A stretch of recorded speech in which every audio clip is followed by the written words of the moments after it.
ang Korte Suprema, nagtalaga ng 78 na bagong justices. Wow! Mga judges, ayan, hukom. Ayan, oo nga, di ba last week pa, dami-dami natin, may mga binabanggit na tayo, ha? May mga kinocongratulate tayong mga bagong appoint na mga judges. Pero ang dami, 78. Aris number 29, Boy Gonzales. Boy G, please come in. Nakapanumpa na sa kay Supreme Court Chief Justice Alexander Gasmundo. Dami. 78 bagong hukom na itatalaga sa iba't ibang korte sa bansa o yung mga first level at second level court. Sa naturang bilang 53 ang itatalaga sa second level court o mga regional trial court na lulutas sa mga mabibigat na kaso o usapin.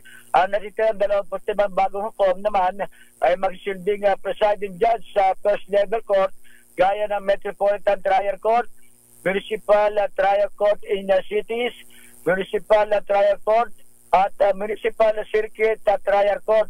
Ang mga bagong judge ay ilalagay sa first and second level court sa National Capital Judicial Region at Judicial Region, Region 2, 3, 4, 5, 7, 8, 10, 11 at Region 12.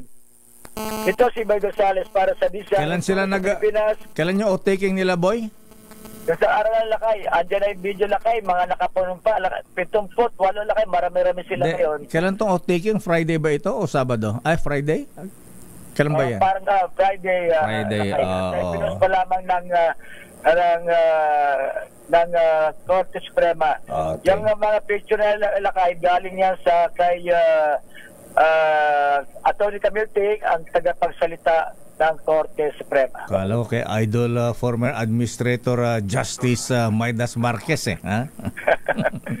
Okay, maraming salamat, Boy G.